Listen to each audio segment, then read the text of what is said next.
David, hello, sir. How are you? Stuart, how are you? How are you, my friend? I've missed you, man. You were gone all last week, and I was. Yeah, it's yeah. good to be back in the office and Yeah, have your it is. presence. It's good. I've missed your Yeah. musk a little bit. I'm Yeah, not gonna thank lie. you. Thank Yeah. you. Yeah, no, it was awesome. Dallas, I know that people are very passionate about Texas and Dallas in particular. And I would just say I'm very grateful that I call Colorado home. And there's no slight to Dallas there or Texas, but I'm so grateful that God blessed me to be able to call Denver my home. But dude, it was awesome. And I'm excited about today's conversation because last week was Current 25, and it's the largest gathering of Christian CEOs and business owners in a conference. And it was just amazing to see. I mean, it was amazing to see the movement of God through individuals who are passionate about the marketplace. And it's a very powerful thing when you look at how much business, how many people business touches, and how much of society business touches. I mean, just think about it. Just in your daily interactions of commerce, and whether you're going to the grocery store, or getting clothes, or you need a service. I mean, business touches so many things and has an opportunity to really advance the kingdom, which I absolutely love. Which is why I love C12, right? Just this constant focus on Jesus in the marketplace. But real estate, I mean, everybody needs a place to be. Everybody needs a place to live. Everybody needs a place to call home. And this idea around redemptive real estate and really advancing the kingdom of God through real estate is something that you and I are both passionate about, Stu. And so today we have Ryan on, who this is his thing. It's like the OG of redemptive real estate, right? And just how we can honor God through not only these investments, but also honoring people and really just doing something. The other side of that too is challenging believers. Like, how are you actively investing? How are you trying to make an impact for your community, for others, for Christ ultimately? And so there's so many facets to this redemptive real estate that I just love. I love all of it. I love all of it. And so I'm really excited about this conversation, Ryan. Good to be here. David, before we kind of get into Ryan's story, I'm just curious. You were in Dallas for an entire week. We've had a lot of Texans on our podcast, and I know Ryan does a conference also there in Dallas. So a lot of times you make jokes about Texans. I'm just curious, while you were there the entire week, did you ever hear anyone say up, dup, double chuck barbecue Dude, grill? Because you seem to think that that's every what they time, say. every time we were gonna go to lunch or dinner, it was like I heard up, up, up, up, barbecue grill. I'm like, No, you didn't. wow, Don't. wow. Every time. You're telling stories. Breakfast, not as much, but a lot of up, up, double chuck, a lot of blue jeans, a lot of boots, a lot of cowboy hats. Yeah. So yeah, is that helpful, Stu? My my I don't believe you, stereotypes, my stereotypes were absolutely validated in Dallas. Ryan. I'm from Dallas originally. I'm a Texan born and raised, and so we have a lot of connections there, and we have a lot of people that come on the podcast that are from Texas. So David likes to make fun. He's a Californian like you, and so like he likes to make fun of Texans. But I've being from there, I've never heard anyone say up, dup, double chuck barbecue grill, and he seems to think that that's like what comes out of the mouths of Look, Texans for man, some maybe reason. you should get out more, Stu. Anyways, Ryan, did you ever hear anybody say up, dup, double chuck at your Redemptive Real Estate No, conference in I didn't. Dallas? I didn't. And let me add a little flavor to the call. I'm actually moving to Dallas. Oh Boom. no. No, why are you doing that? I'm Ryan, why are buying a you doing small that? ranch in Dallas, and it's That's cool. not because of the up, up, double chuck. It's just there's some real players there, David. It is the epicenter of this real estate conversation that I'm focused on. But man, from a lifestyle standpoint, I would be in Denver. Absolutely. I love the snow. I love the mountains. I would love to make it work there. The good news is I got direct flights to basically anywhere I'd ever want to go, including Denver, which I'll be there consistently. So All it's right, dude. I mean, about I'm that. saying they sell ranching land out here too. You know what I mean? It's a Like little bit more expensive. It's a little bit more expensive in you can Colorado. ranch out here too. Well, Ryan, let's get into your story, man. If we could just give a little bit of backstory about who you are and what you're up to. Yeah, I'm the son of a builder. My grandfather's a builder. My grandfather was a Marine, charged the beaches of Normandy, and great legacy in my family of builders and great men. And yeah, I grew up on a construction site, learned all the trades. My dad had me work with a different one of his subcontractors every summer. He was a general building contractor. And, he was at the peak of his career when I was around 11, and he was doing a big real estate development, and that's when he lost his firstborn daughter, my sister Elise, and that kind of put our family in a little bit of a spiral. And I didn't have my dad a whole lot as far as his presence after that, as far as a father figure helping me form what a man looks like. So from age 11 all the way through college, I was kind of on my own to a degree. Never had a meaningful conversation with my father about what it means to be a man and how to navigate life. What career path should you take? And so that really marked me, in those early years.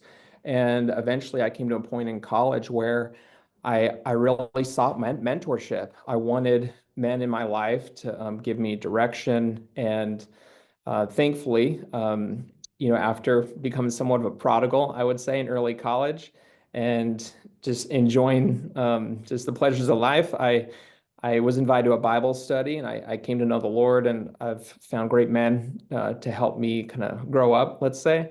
And so that's a passion of mine is investing in men. And it started off, is career wise. I was always in real estate. Like I said, I grew up on a construction site learning the trades. But I was invited to lead a ministry called the Fellowship of Christian Athletes. And so right out of college, I served in that ministry, but I really funded my ministry through real estate. And so for 7 years, I did Fellowship of Christian Athletes. I started several campus ministries, and then I was in real estate, remodeling homes, and met my beautiful wife in college. She's a designer. And so, yeah, that was our life. Ministry, remodeling homes to make some extra cash to live in expensive coastal California. And then I really hit a pivot at age 30, where I was invited to be a part of a coaching program called the Master's Program.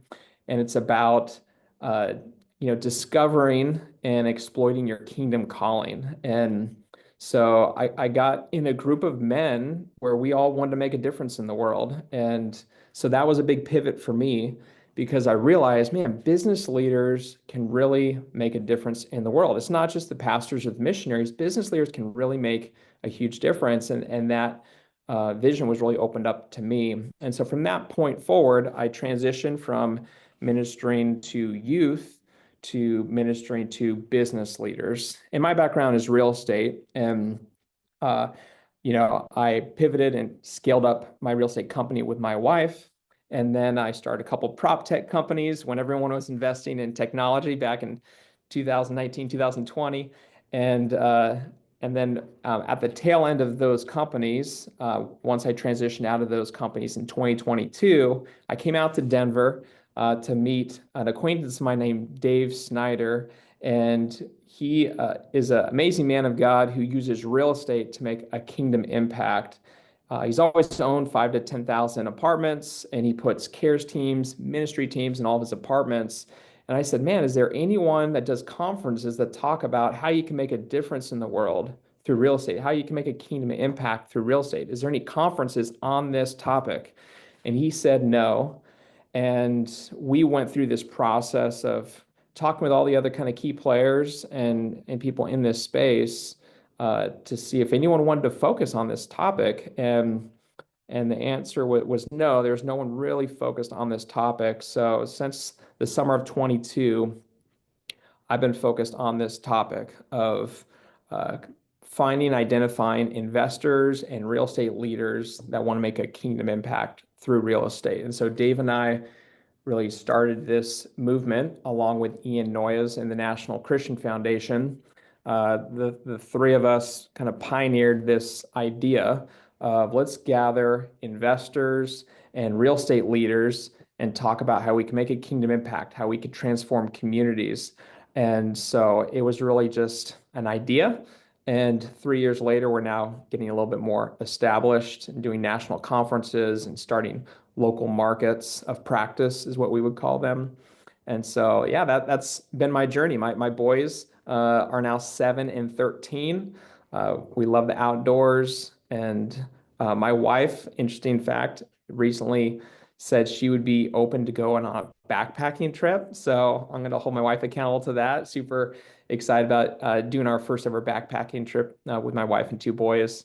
And so that's our life out in California currently. But as I mentioned, we're moving to Dallas. We're going to keep our California home, but we're moving to Dallas, and for a couple of reasons. One, my work, because I travel all over the country talking about redemptive real estate, and then it's one of the top soccer destinations for youth soccer in the country. So my son's into soccer. And then my wife, as a designer, there's opportunities there for her, and she'll continue to run her design business in California. So that's our life in a few minutes. That's the summary.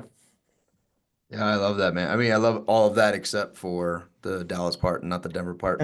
But I mean, that's fine.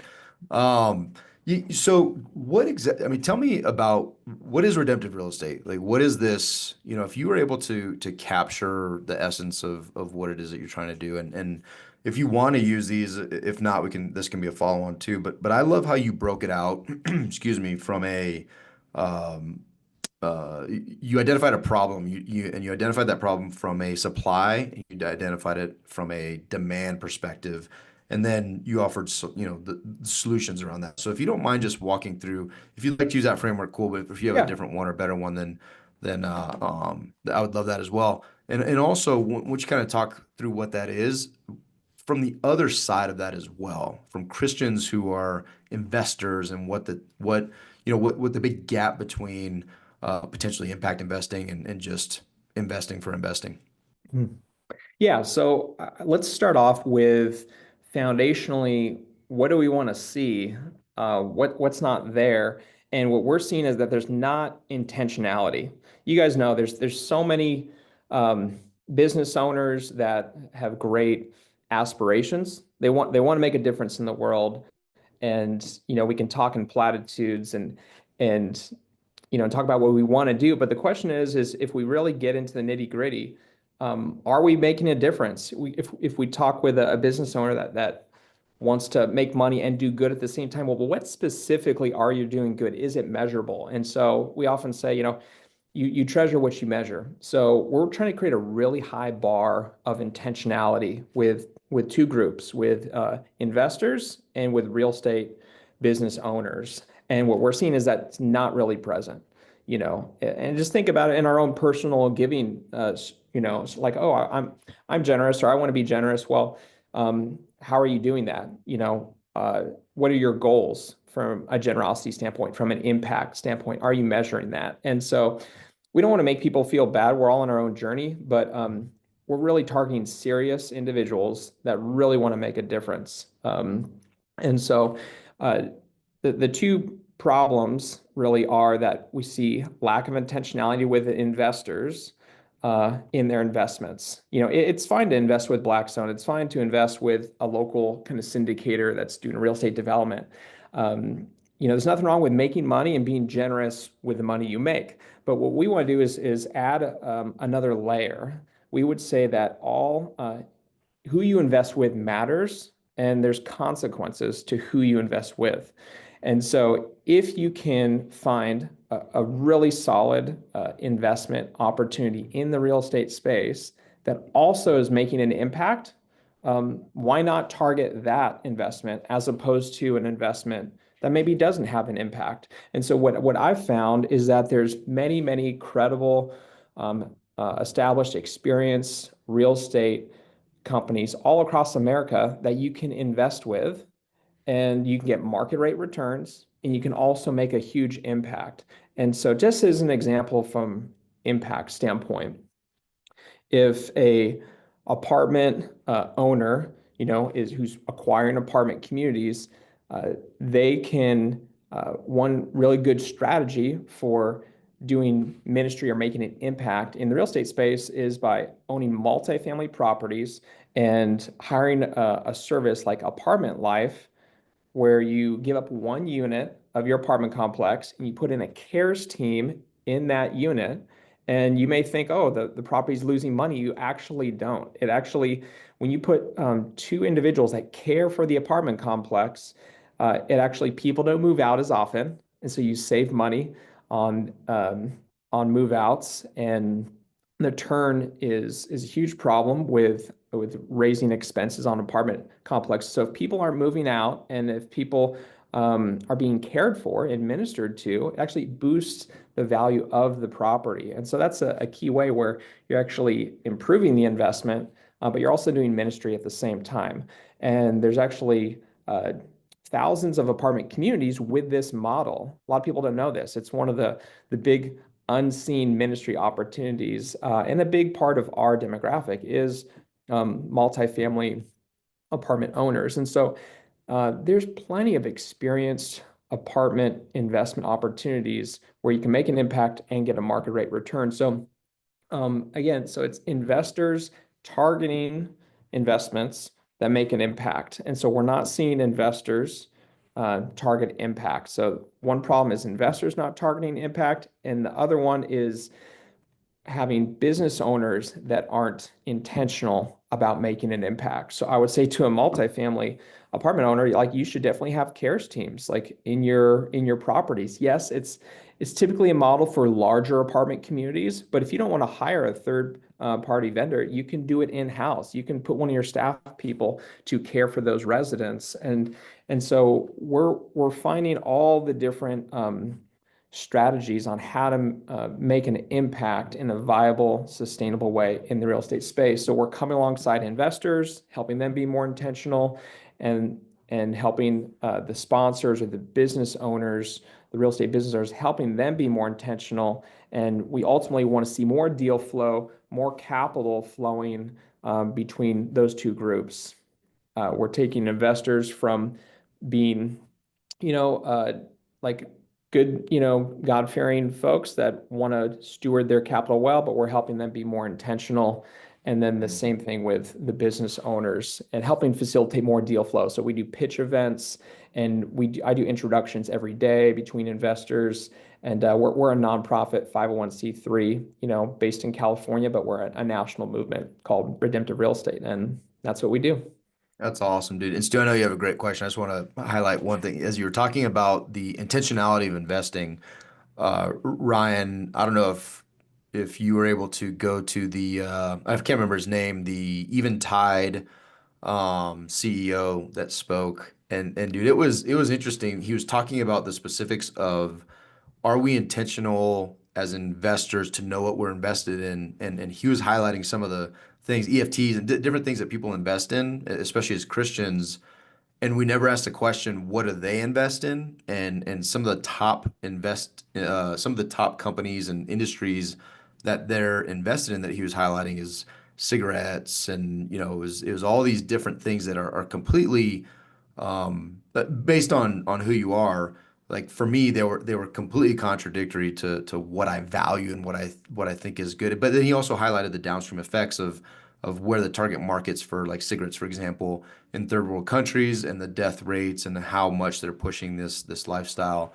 And he's like, is that what you really want to be invested in? So when you were talking about the intentionality, dude, you could hear a pin drop in that room when he was talking about it, because so many, myself included, were sitting there like, I have deferred control of my investments to a financial advisor, and I've never even asked, what is this specifically invested in?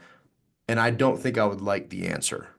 Because Mhm. there's even things like you know, industries that are completely antithetical to a Christian life, and you're supporting it. We're You're supporting it capitalizing it. actively. Absolutely.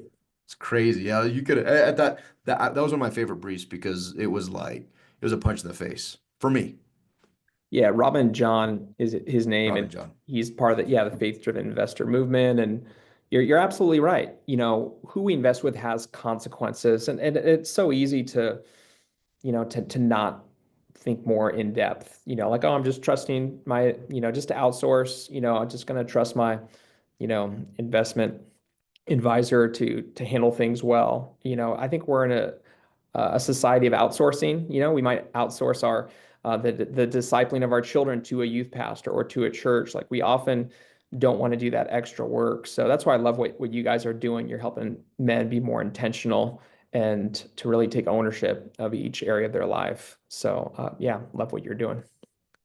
Hey, Ryan, in one of your briefs, you pointed out that there's like $7.5 trillion stewarded by Christian business owners, real estate investors. And then there's another 100,000 known Christian real estate owners.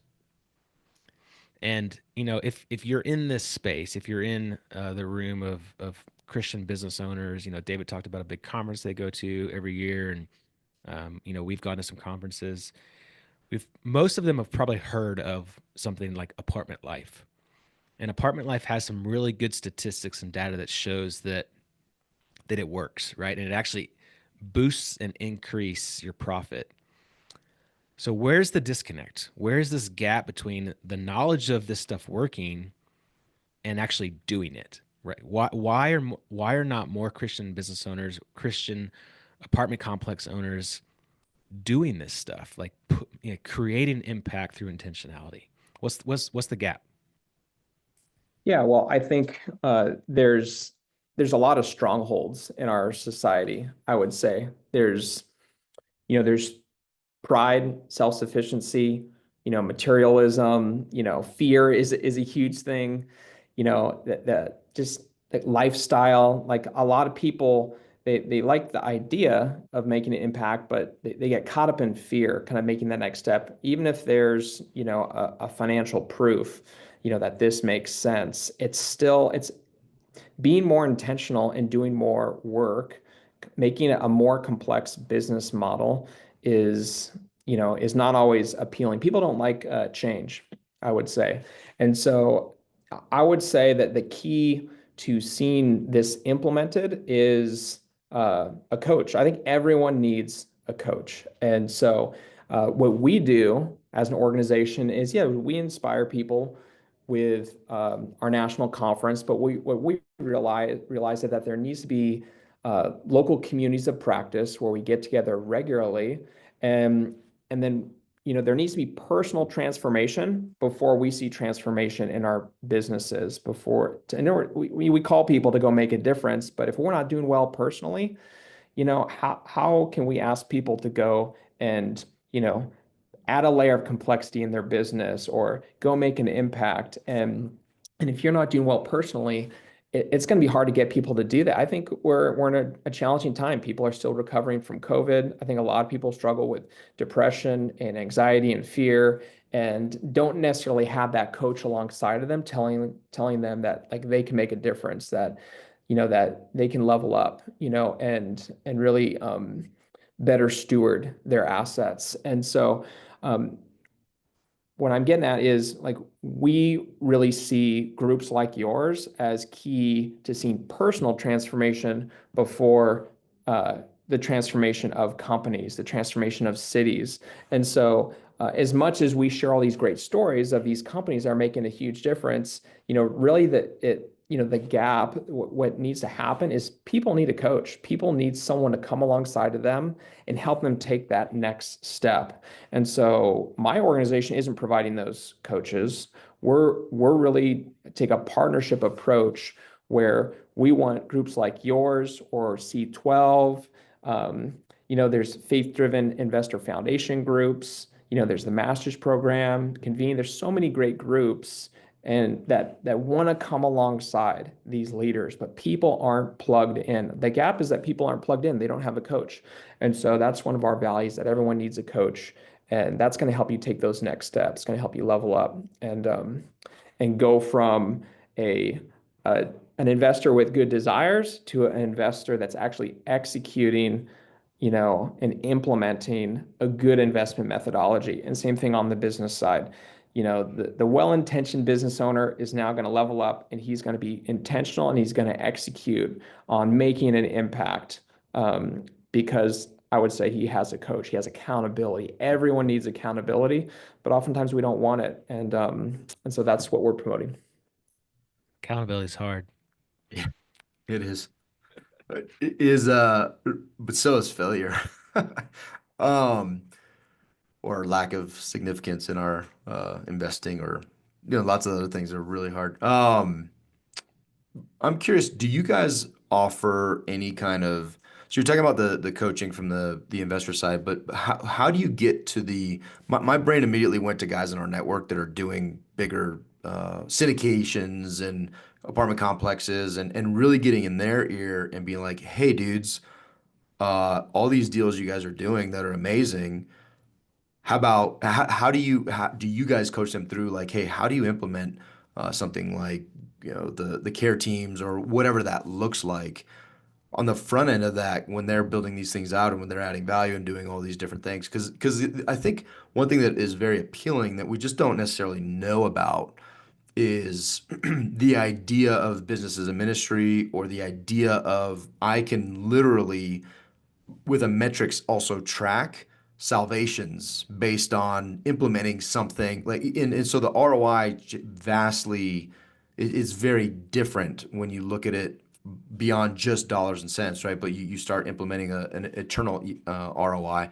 How do Mhm. you get that side of the equation also exposed and really tracking to make a difference in that front? Yeah, so every gathering we do, both local and national, we have a response card. And our response card has all of our values aligned partners. So I think why we've gotten traction is because, one, we're not trying to say we have it all figured out. And there's other people who we're standing on their shoulders who are executing. We're just focused on the real estate conversation, but we have a response card, and we off ramp to all these other organizations. We off ramp to Apartment Life, to Faith Driven Investor, to National Christian Foundation. And in any given market, there's going to be other partners that can support you. And so we want them to come to our local gatherings, and then we're a connecting organization. We want to be that connective tissue that gets people connected to all the resources they need. So practically, you mentioned CARES teams. We believe all the impact strategies that we promote are done in one of two ways. One, you hire a third party vendor, and that's typically best for most people, but maybe it's some more upfront capital. But you got to live by faith and believe, hey, all the other people, all the other operators that invested in this, they're getting a return. The numbers show they get a return, but there's an upfront capital expense. And you can hire a lot of third party groups to layer on impact, whether it's marketplace chaplains or a ministry like that's ministering to your staff. That's typically a larger, if you have a larger company. And then same thing in the apartment community space, you can hire a third party vendor like Apartment Life to layer on kind of this impact strategy. But what we've also discovered is that no matter how big you are, you can do it internally. You can add, a job description to one of your staff members, and you can do it internally. And uh, specifically on the CARES teams, there's a group called Weldon Field out of Birmingham, Alabama, and they kind of learned what they learned from Apartment Life, and they always honor Pete Kelly and Apartment Life for what they've done, but they're doing it in-house now. That's because Apartment Life isn't in every city. But Weldon Field, the last 2 years, has been an off ramp from our national conference. If you want to learn how to do a CARES team yourself internally, we have hosted, or really Weldon Field has hosted, this immersive experience where you go out to their headquarters, and I mean, you're talking to their CFO, you're talking to their CARES teams, you're going on site, you're speaking with the CEO of that company, and I mean, they manage 25,000 units. And then they own, I think, around 7,000 units themselves. And so this is a real player, and they're giving up their time with all their executives to train real estate leaders or investors, whoever wants to come out and see how it works internally, on how to do this. And so that's what we're trying to do. We're trying to find practitioners that are, that really want to help others. This community is real estate leaders, investors that all want to make a difference, and we're helping one another, and we'll even give of our valuable time to help others do what we're doing. So that immersive experience just happened for the second time about a month ago, and several operators flew in from around the country to learn how to do an internal CARES teams, at which you can do, whether you have 20 units or 2,000 units. And so that's what we're doing. We're finding practitioners, and then I'm challenging them like, hey, why don't you open up, and set aside a couple days a year to host an immersive experience so people can learn and do what you do. And most people are willing to do that. So yeah, we do those immersive experiences. That's, I think, a key way to help people implement. Or you can just hire a third-party vendor, which we do plenty of introductions to get that ball rolling. Ryan, we've talked about apartment life and bringing care teams into real estate. What else are you seeing? What are some other like strategies and tactics that you're seeing real estate owners do to create kingdom impact? What are some like kind of outside the box thinking type stuff going on that like we don't even know about? Like what are you seeing out there? Yeah, we often think of outcomes and measurables, like, number of salvations, ROI, amount of profit. And one of the things that we've been thinking about, we even had a break at our last national conference on this idea of redemptive economics, which I would kind of summarize as, people and real estate are infinite assets. And we often can be exploitative in the way we view these. Another way of saying it is, God probably cares more about how we make our money versus how much money we make, or even how generous we are. You guys may build a phenomenal company and give 30% of your profits away.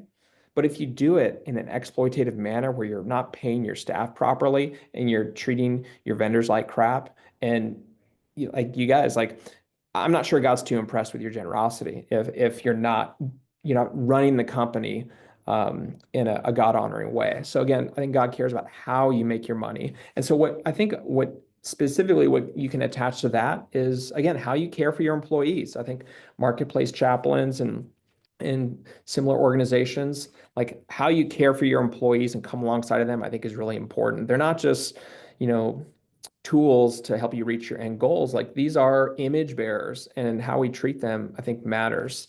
One of our themes is this surprising hospitality. What does next level hospitality look like? Which that filter can overlay any real estate business, any business really. Like, hospitality, can take place, in the workplace. It can take place at the apartment complex. And so really how you treat your vendors, your employees, all the people you interact with, that's a way that we want people to go deeper when they think of redemptive real estate, is how they make their money. So I think that's a trend, is people being more intentional with how they care for their staff. And then you guys know how expensive turnover can be. So I think that's definitely, I think, another way to look at it.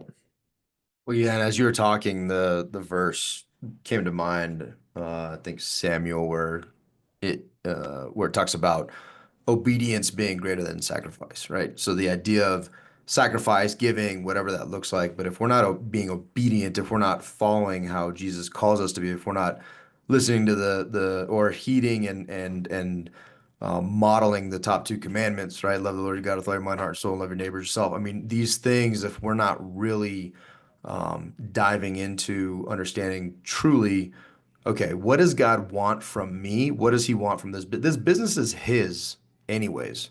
So anything I have is not real, it's on loan, and he doesn't need my 30%. He has it all anyways. It's all his. God's not like, man, where am I gonna get this loan? Right? Like, that's just not the way it works. And it's our honor to obey, and then through that obedience to then offer whatever it is that we offer back. So I love how you highlight that. I'm curious.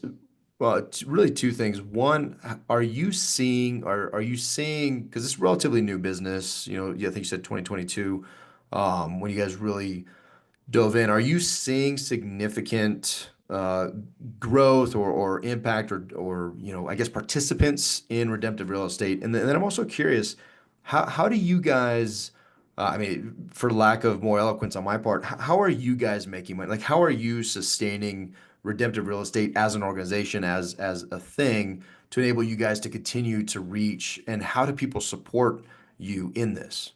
Yeah, appreciate that, David. We are seeing growth. and we see it as a local market strategy. One, we're on LinkedIn, we're pretty active there, and we're building a national network, which is becoming a global network. And it's really a pretty lean model. One of the great organizations which I would highly recommend is Christian Economic Forum. It's an application-based group of, I would say, global strategists or just people around the world that really want to think deeply about furthering the kingdom. And then these people are from the nonprofit space, the for-profit space, and so they've been involved in our movement, and we love what they're doing. And we're obviously focused just on real estate. And so we're launching our online community, which is $500 a year. And what we found is that there's all sorts of hot topics in redemptive real estate, whether it's hospitality or church real estate is a topic, or multifamily ministry is a topic. There's emerging leaders of like college students that are really passionate, that want to be the investors of tomorrow. And so we're taking all these groups and we're putting them in individual like masterminds and talking on a monthly basis. So that's part of our value offering on a national basis, is our online community, which has a directory and all of our video archives. And then you get access to all of our groups. And so we think that has some real substance, especially for his $500 a year. And so that's kind of like Redemptive Real Estate National, and that's really what I'm focused on. And then we have partners like with the National Christian Foundation, where we're starting local communities of practice in cities across America. And those are really just self-funded. What we do is we set up a DAF account with NCF, and just local leaders fund that local DAF account. And we don't, like, for instance, in Denver, we're partnering with the Denver Institute for Faith and Work, and we're partnering with National Christian Foundation. And then we're rounding up all the real estate leaders to say, hey, how are we going to take this beachhead of Denver and really like see community transformation? So we're in the process of evaluating all the assets, the endowments, the leaders, the influencers throughout the whole Denver region. And we want to develop a unified strategy that we can all come around. And so we're not, charging a bunch of money for people to be involved in this. It's really organic in the local markets. And that's where we're growing is, people come to a national conference and they're inspired, but they really want to come back to their city and impact their city. So our model is that we want to set up a DAF account, and we want local real estate leaders to fund that. In fact, since we connect investors and sponsors and people that need capital, we do promote, hey, if you receive capital, or tangible value, give 1% back, put it in the DAF account. And then we're going to use that account, which we're seeding it with money, but we're going to use that to continue to collaborate with leaders in a region to create an impact locally, so that we get some of the measurables could be reducing homelessness, seeing more CARES teams in apartment complexes, or seeing more CARES teams, like marketplace chaplains type work, in larger companies. And so what those measurables are in a given city, we're really identifying those by doing a deep audit with leaders like you guys, coming into the room together and seeing, hey, where's the opportunities in this city? Where are the challenges? Where are the problems? And then so we're seeing a lot of traction around that. That's where we're seeing our growth is local markets, because people want to impact their city. And so, yeah, that's really our funding model is just our national network, which is $500. And then we have our national summit, which is a little bit kind of more expensive. We're an application-based organization. Again, we're targeting people who are really serious. And so we have our once-a-year national summit that people pay for. And yeah, people sponsor our events, which is great. We're a nonprofit, so we can receive donations, but we don't really push donations. We're really just trying to focus on serving the leaders. I've kind of self-funded this, and other groups have put in some money to kind of fund this initially. We're not trying to build a nonprofit that's sustained by donations. I hope that comes across clearly. And then local markets are funded just by donations, and local leaders, with our help, developing an initiative to impact their city. That's awesome, man. Well, just a little bit of time left. Like what's on the horizon? You know, what you talked about conferences, what conferences are coming up, and then, if you had the opportunity to just ask our listeners for something, like what would you ask, and what would you throw out to our listener audience base of what actions they could take to get involved? Yeah, absolutely. So, um, come to Dallas, David. To come to Dallas, Dave. We're gonna be we're all gonna be wearing cowboy hats. It's required. No, just kidding. But Dallas is the center of the country. It's great for travel. We did our first national conference in beautiful Santa Barbara. It's really hard to get out to coastal California. We think Dallas is a great location. So and we also have gotten feedback that some people want to bring their families, and so we will be at the Ritz-Carlton Las Colinas in March of 2026. And we're just going to spend a lot of time planning this. But the reason why the next event is in 2026 is because we're really focused on the local markets. So my ask would be any of your listeners that want to start a local market of practice that are compelled by this vision, then reach out to us, reach out to me on LinkedIn, and let's start gathering leaders and find out who the key players are in your city. And you could be a part of really city transformation. I mean, it starts again with personal transformation and make an impact through your business. But let's develop a bigger vision, for impacting cities, and that's what we want to see. And so we would encourage your listeners to want to be involved in a local market of practice. And so we're just connecting with leaders all across the country, and where there is interest in a given city, that's where we're going. I'll fly out, and we'll kind of get the key players in the room and share the vision and develop a vision with local leaders. And so super thankful to be connected to your listeners, and yeah, just to be interviewed by you guys. You're doing great work, so I'm glad to be a part of it, and I'll certainly be out in Denver soon. Yeah, it's good, man. I'll come visit in Dallas. I don't want to make it like I'm never going to go to Dallas. I will go visit Dallas, but moving there may be a little bit more of a stretch. Hey, Ryan, thank you so much, dude. I love, I think one of the things that really resonates is how much, um, just how much you guys are focused on the practical application, the practicality of using the things that we do anyways as real estate investors, as real estate business owners, and really driving for kingdom impact. And through that, the mechanism to get there, and you mentioned it a couple times, is the intentionality, right?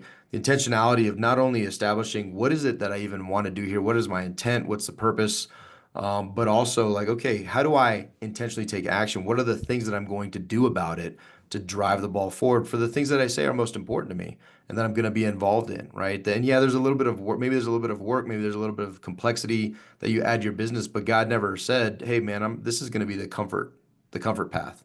This is going to be, you receive Christ and now everything is smooth sailing and easy." Most likely things are going to be more complex in your life, probably more difficult because there's an enemy that wants to make it that way. And but because that enemy also knows the more intentional we are around these things and really driving our businesses towards kingdom impact, man, what an amazing thing, right? What a very practical way. I can't think of many more practical ways than putting people who love Jesus and who love people in a community to just do that. To just do that on a day-to-day basis, and what an impact that truly has, is almost immeasurable. So it's I love it, dude. I love your heart for the Lord. I love your heart for business and what you're doing. And I truly believe that we can also convert your heart to Denver, is what I believe, because Jesus loves Denver. Hey, I'm a huge fan of Denver, and I definitely want to be there in the winter. I want to be on the slopes. Are you guys skiers or snowboarders? Snowboarders. Yeah. All right. Snowboarders. Yeah, me too. Yeah, I'm sorry, you guys. I started my boys off on skis, and I think I regret that. It's all right. It's not My feels so boys are unnatural. skiers. My Yeah, boys are skiers, and my daughter's a snowboarder. So yeah, no, I'm with you, man. I'm with you. great. Ryan, so we'll put your LinkedIn profile in the show notes. I know you're active there. Where else? What else can we put in the show notes where we can send people? Yeah, I'll just provide my personal email, and I'm hopping on Zoom calls all the time, just to meet folks. Because again, it's about we want to find all the different themes, all the different stories out there, and we're kind of curating all these different stories into themes and then connecting folks. Just, that's my passion, is just to connect folks. So when I have a call with folks, I normally, I'm thinking, who can I connect them with to help them kind of take the next step? So I think that's served us well. We're really just being that connected tissue and giving back to everyone we talk to. So I look forward to meet some of your listeners, and thanks so much for your time. Awesome, brother. We'll put all that in the show notes. And yeah, thanks a lot, man. You're doing good work, and can't wait to hang out on the slopes with you this next winter. Guys and gals, reach out to Ryan. We'll put his website, his email, and his LinkedIn profile in the show notes. Reach out if this is something that you want to dive into. Thanks, Ryan. Thanks, Ryan. You bet.